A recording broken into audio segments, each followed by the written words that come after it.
What's up, everybody? Welcome back to the Play Action Podcast for a Week 9 recap. This is just going to be a short one. We're kind of just going to free ball it a little bit today. But yeah, we got some good football last weekend, and we're here to just kind of like recap it and chop it up as we prepare for an exciting Week 10 that's coming up here in a couple days. But Brock, what were your biggest takeaways from this weekend? Yeah, this was one of the bigger weekends in college football. There's a lot of playoff Implications. Exactly. Yeah. Because you had the Washington USC game, which was a fantastic game. For anyone who missed that, like I'm sorry. Oh yeah. That game was incredible. And then like at the same time, you had LSU and Alabama going at it, which was a close game until Jaden Daniels kind of got, he got a little bit injured, but yeah. That was still a fantastic game. And then Georgia finally getting like a marquee win per se. That was a big win for them to beat Missouri, which was nice to see. I feel like I'm forgetting a couple other games that were fantastic. Alabama, LSU. Yeah, that was a good one. Yeah, Alabama, LSU. Kansas State and Texas played a good one too. And then freaking Bedlam. Oh, yeah. Bedlam was crazy too. Controversial PI. Never going to get that in my opinion. Yeah. And then, Arizona beating UCLA. That was a big one too. Yeah. So overall, just a great week of college football. Yeah. There was, a couple eliminations from the playoffs. Yes. Oklahoma. Let's see who else. Missouri, if they were even in conversation. USC, if they were even in conversation. Some were saying that they still were in conversation if they were to win out, even with 2 losses, which is outrageous in my opinion. And then, I don't know, Florida State still keeps their hopes alive. Same with Texas after, the thriller against Kansas State. But let's talk about playoff because, we're actually 10 weeks in. I got it wrong earlier. I thought week 10 was coming up. We're 10 weeks in officially. Who do we think who's our top 4 right now? And then maybe like 1 or 2 that are the first ones out. Yes, we put our playoff predictions up on the socials last weekend at Play Action Pods, basically everywhere for those predictions. But I think we basically have a really good idea of the top 7-ish or 8 teams. I think the top 4 is still a little cloudy and up to interpretation. The team I've been the most critical of this year has been Georgia. And that's just because they played a soft schedule, haven't really beaten anybody. They finally have. That Missouri team was a good team. So to get the win over Missouri, I think that finally propels Georgia into the number 1 spot in the rankings for me. Number 2, it pains me to say it, but it's Ohio State. Why does it pain you to say it? Just because they just don't look that good. Yeah. But it's like their resume says they're good. Undefeated. Win over Notre Dame, win over Penn State. Yeah. It's like those are 2 of the better wins in the nation this season. I know Notre Dame lost this weekend, which was actually a crazy game as well. But resume-wise, it's still Ohio State. That defense is incredible. I know Rutgers was making them look silly at halftime, but they really showed up in the second half and they got the job done. So Ohio State's probably the second best team in the country right now.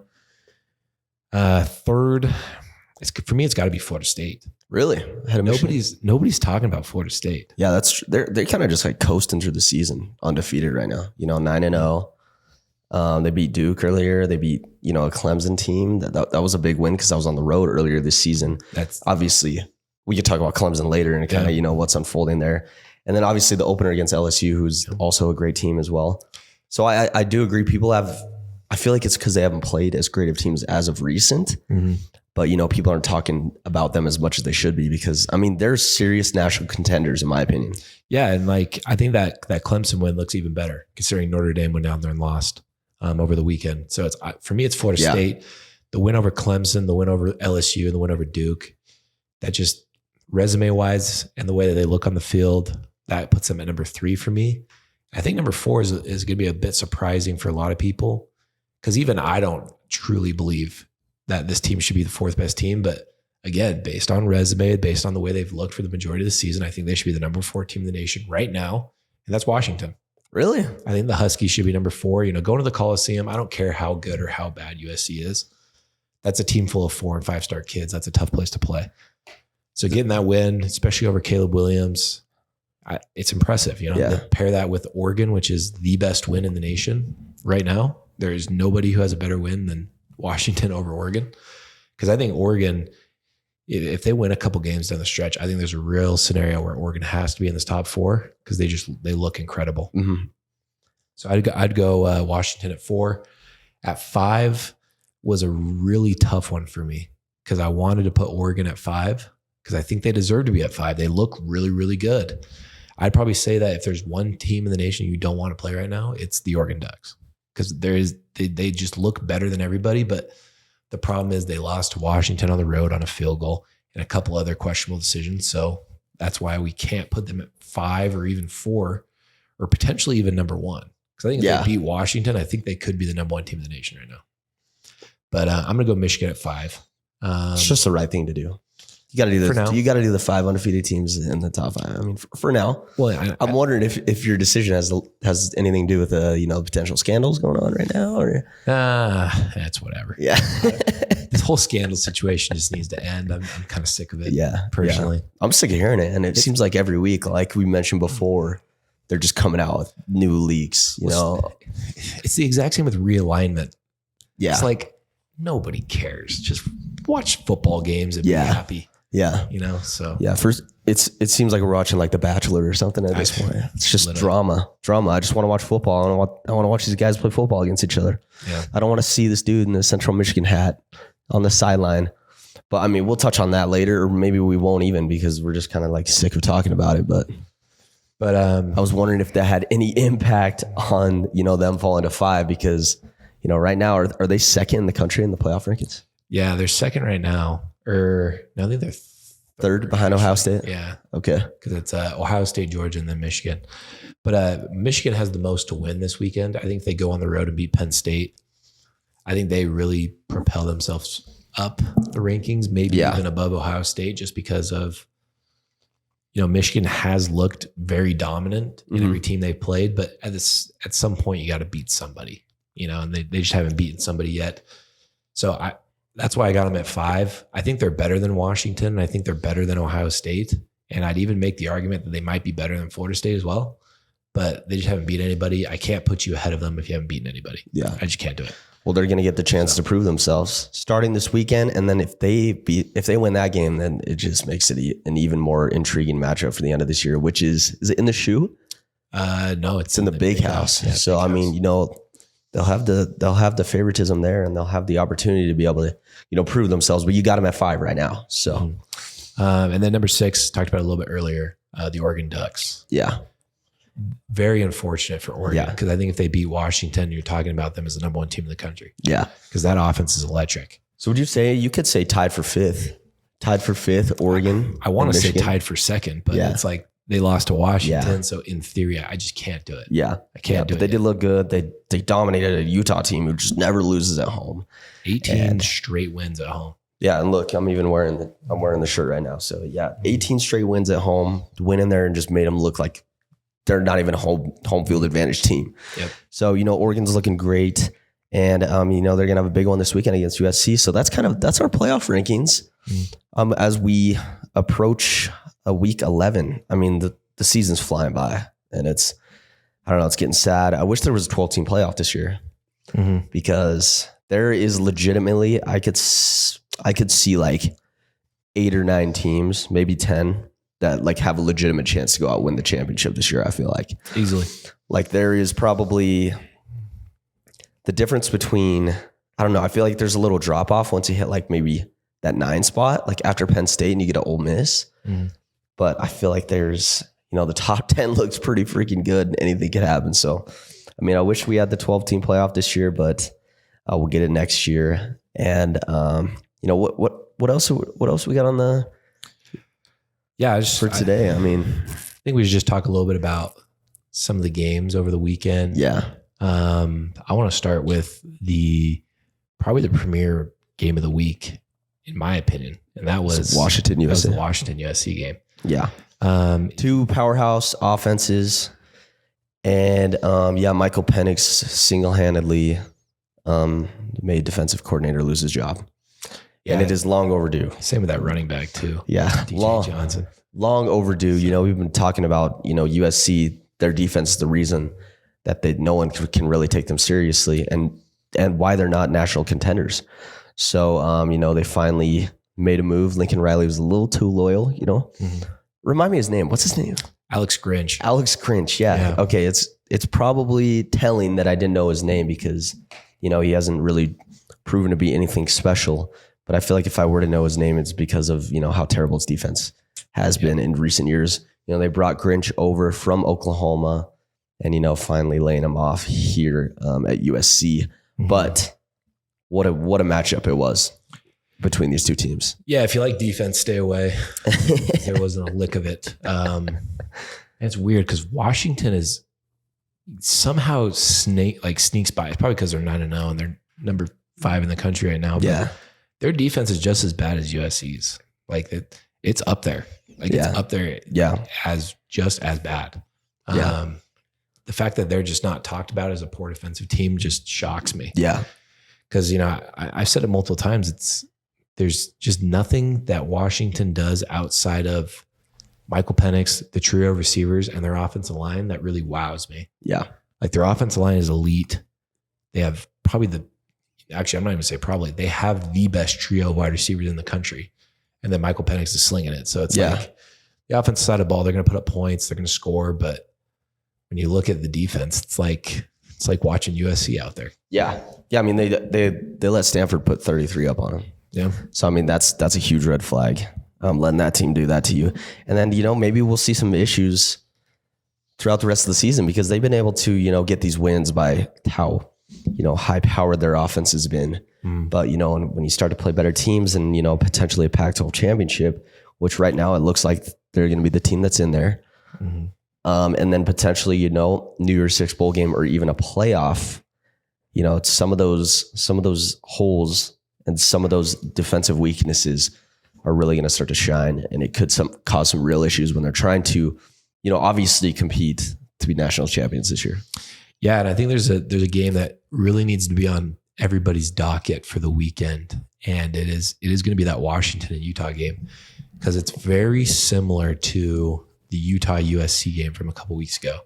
You're talking about high flying offense versus an elite defense. And you're talking about a not so great offense versus a not so great defense. Unfortunately, one of those has to break. And for Utah's sake, it was their offense putting up enough points to get the win on the road in the Coliseum. I think you could see something similar. I think there's definitely a real chance where you see something similar where Utah goes up there and slows down Michael Penix and those. Actually, it's only a duo right now. Jalen McMillan was injured over the weekend. It'll be interesting to see if he plays this Saturday. But that's a real game to keep an eye out for because that's a very similar game style, stylistic to the Utah USC game. Yeah, and for USC, you think Caleb Williams should just call it a season? Caleb Williams is got to be the most understood human being in all of college football. Understood. Misunderstood. Yeah, there we go. Because the kid's he's a player. First off, we don't even have to discuss the kind of football player he is. But I think the thing that's really shining to me is also just kind of the leader he is. Yeah. I know he says something he paints his nails sometimes. I know he says everyone wants to be in these shoes, but at the same point, it's like he chirps. Yeah, it's a little bit of fun, and we're talking about a kid who, if he's not on that team leading that USC team, I'm not sure they have 3 wins. Oh yeah, this year. Yeah. So I think he's a really special leader. I think he should continue to play. He doesn't have to play the bowl game. That's fine with me. Yeah. But I think he should play out the last couple of weeks because they only got 2 left. They got Oregon, then USC on the road, right. Or USC at home, or UCLA at home. So I think you should play him out, especially because it's going to be interesting to see the kind of reaction you get up in Autzen this week. Because once you fire a coordinator, it can go 2 different ways. Yeah. Either, it's slightly improve or it can get even worse. Mm-hmm. My bet is it was already terrible. Yeah. So it can't get it can't get any worse. So, exactly. Who knows? Maybe their defense goes up and puts a decent effort against Oregon and makes an upset happen. I don't know. Yeah. Very unlikely, yes. But I think he should continue playing, at least just see the season out because, like I said, he could tear his ACL, and I'm not hoping that he does. I hope he stays healthy, but he could get an injury, a serious injury of any type, and he's still going number 1 overall. Yeah, and based off of the emotion that we saw after the game last week, I mean, the kid wants to play. He's got a big heart. Mm-hmm. I feel like his agent is just stop playing, please. Yeah. Let's go secure the bag. But the kid's got heart. He wants to play. Mm-hmm. And, I actually for the first time ever, I actually felt bad for Caleb Williams, and I felt for him, and I was just like, okay, and the way that they covered his face or whatever, and with the poster board, I don't know, it was just like he wanted that privacy, he wanted to have that intimate moment with his mother, and after losing an important game, and it was just an emotional experience. So the first time I actually felt bad for Caleb Williams, because in the past, he cried after losing to Utah, but it's like, bro, he wrote F Utah on his nails. Like at that point, I have no sympathy for you, but I felt bad for him this weekend. Well, yeah, and like he gets clowned pretty hard for crying after games, but to me that just shows what kind of competitor he is. Yeah, like if he's showing that kind of emotion after losing games, it's because he cares. Yep. He's putting his heart out there. He understands the work that you have to do in the off season to get to that moment, and then to be in that moment and fall short. It's tough. It's hard. It's hard to see, and I almost kind of hope that Caleb comes back and just plays another year, but maybe not at USC unless they get a defensive coordinator that can actually coach some defense. Coordinate? Yeah. Coordinate defense? Yeah. If they can get a coordinator who can coordinate that defense. Because the fact that Caleb Williams is going to play 3 years in college football and not even sniff a playoff is a little disgusting. It just goes to show, how competitive the Pac-12 is, because, USC, they have the best quarterback in the country. They have great receivers, and, they don't even get a shot at playing in the conference championship this year. That's how stacked this conference is. We knew it from week one. We knew it during the preseason.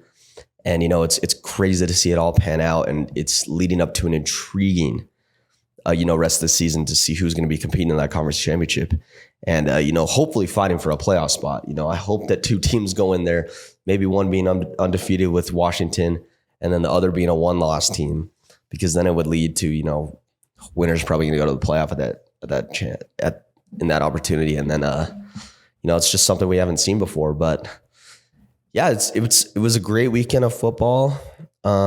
Next weekend's going to be good as well. I think there's like 3 or 4 ranked matchups or something like that. And then we get playoff rankings tomorrow night, so Tuesday night. And then everything's just coming together. Alabama still has a chance to make it, as they always, find a way to get in the conversation after their win against LSU yesterday on Saturday. But that was a revenge game because they lost in OT last time.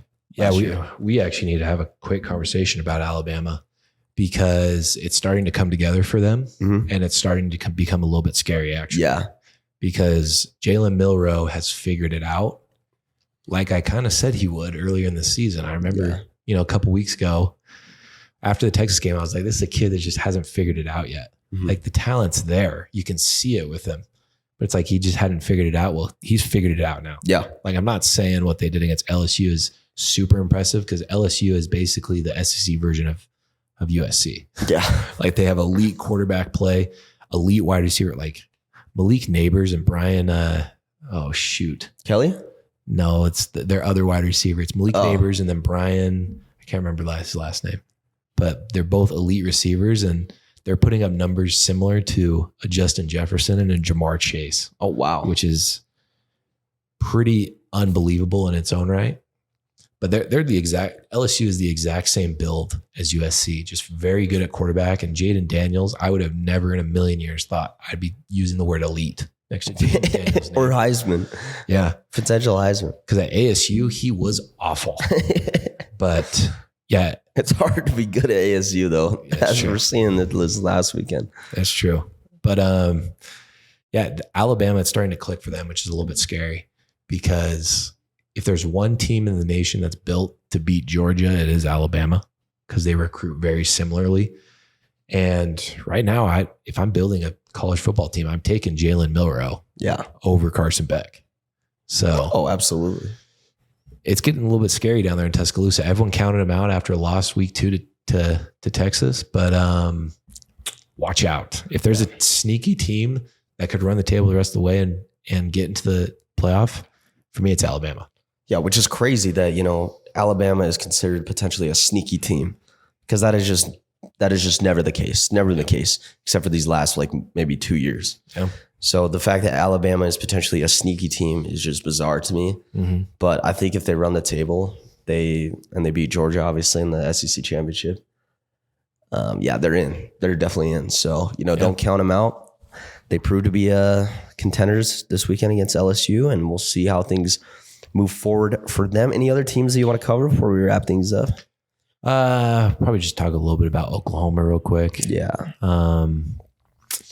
Oklahoma had the quickest downfall I think I've ever seen in my life. 2 weeks ago, or not even 2 weeks ago, they had a bye, I guess. So about 3-ish weeks ago to a month ago, they beat Texas on top of the world.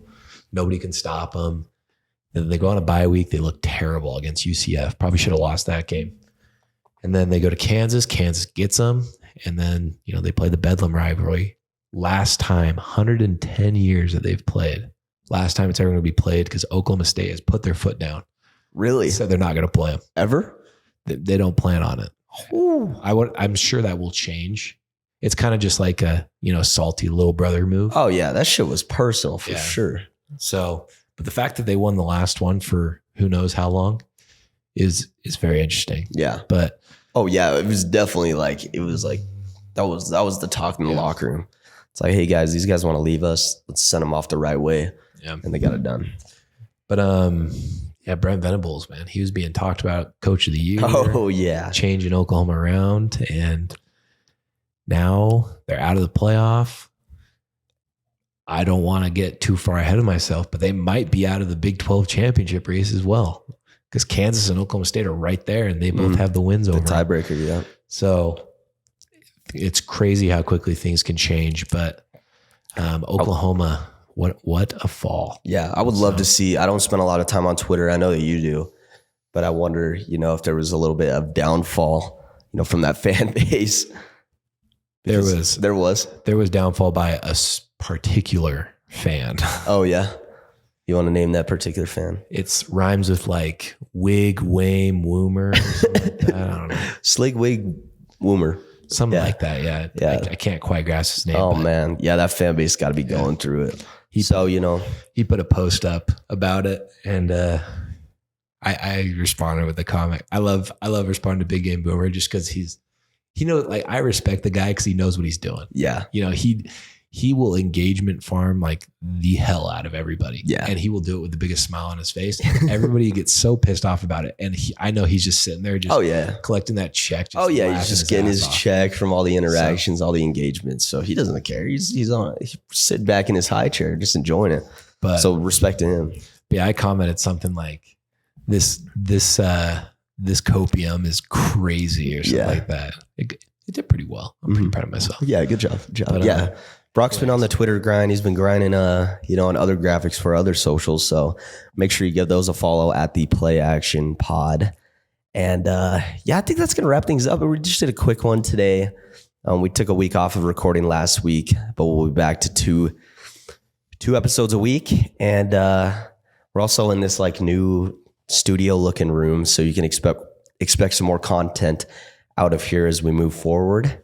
And I think that's going to wrap things up for our, it was week 10, right? Week 10? Week 10. Week 10 recap. I got it right this time. But we'll be back later this week to film a preview for week 11. So thank you guys for tuning in, and we'll catch you guys in a couple days.